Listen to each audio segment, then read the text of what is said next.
Questão 7.48. Nosso objetivo é determinar a corrente que passa pelo capacitor e a sua diferença de potencial. Esse circuito ele pode estar gerando alguma dificuldade por conta dessa função degrau aqui, né, da fonte de corrente. Acontece o seguinte, principalmente que aqui é uma função degrau com menos t, quer dizer o quê? Do ponto de vista gráfico, para menos t, quando a gente tem esse menos t aqui na função, a função degrau tem esse menos t, quer dizer o quê? Que para t menor que zero, t está aqui, t igual a zero, aqui vai ser t maior que zero, e aqui vai ser t menor que zero. Para t menor que zero, a função degrau vai assumir algum valor. No caso, ali é um degrau unitário, então vai assumir o valor 1. Para t maior que zero e t igual a zero, a função degrau já assume o valor 0. Então, antes de t igual a zero, valor tem algum valor. Depois de t igual a zero, o valor é 0. E aí, no caso de uma fonte de corrente, quando ela tem o valor 0, ela vai se comportar como um curto-circuito. A corrente não vai circular por ela. E aí, o circuito final vai ser esse aqui, resistor, esses dois resistores e o capacitor. Antes de ir para a análise, devemos determinar a tensão e a corrente do capacitor. Nós vamos fazer primeiro a determinação da tensão, para depois a gente vir para determinar a corrente. Por quê? A corrente que passa pelo capacitor é o quê? A capacitância vezes a derivada da corrente. Então, preciso determinar quem primeiro? A derivada da tensão, melhor dizendo. Preciso determinar primeiro a tensão, depois vir calcular a sua derivada e multiplicar pela capacitância para determinar a sua corrente. Então, para t menor que zero, vamos considerar a tensão inicial, na verdade, a tensão do capacitor, né, para t menor que zero, e depois determinar a sua tensão para t maior que zero. Em t menor que zero, a corrente do capacitor vai ser zero porque ele vai estar em aberto por conta de estar carregado. A corrente vai circular por onde? Apenas por esse resistor de 10 ohms, porque aqui vai estar em aberto por conta do capacitor. Então, pegando essa diferença de potencial e lembrando do teorema de Thevenin, essa tensão desse resistor de 10 ohms vai ser vista aqui também no capacitor. Então, a tensão no capacitor, vou colocar assim, para t menor que zero, vai ser o quê? A corrente vezes a resistência, 10 volts como valor, né, para t menor que zero. Como a tensão no capacitor ela não pode variar abruptamente, para t maior que zero,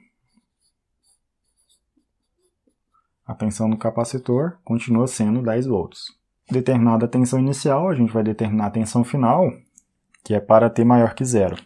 Vamos identificar aqui esses momentos. T menor que zero, t maior que zero, melhor dizendo.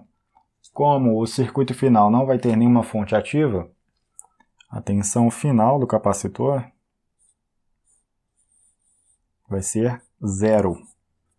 Ele vai ser simplesmente um elemento que armazena energia, porém ele não vai ser um elemento que vamos dizer, vai ter uma energia infinita, né, armazenada.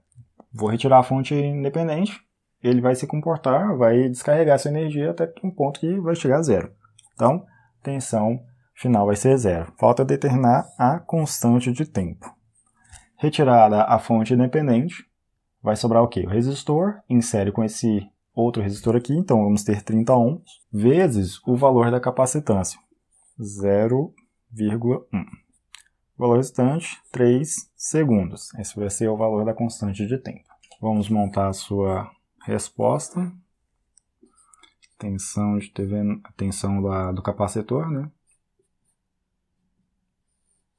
Valor inicial, para t menor que zero, 10 volts. T maior que zero, valor inicial é 10, então vai ficar assim, 10 e na menos t dividido pela constante de tempo, 0,3. Eu poderia colocar o valor inicial, o valor final, mas só que o valor final vai ser 0, então a gente já pode colocar direto dessa forma aqui. Para t maior que zero. Determinada a tensão, vamos determinar a corrente. Vamos lá, para t menor que zero. Vou aplicar aquela fórmula ali. A corrente do capacitor vai ser o que? A capacitância 0,1 vezes a derivada da tensão, né? Que vai ser 10. Derivada de uma constante é zero, então no final nós temos o quê? Zero, para t menor que zero, né? A corrente do capacitor. Agora para t maior que zero.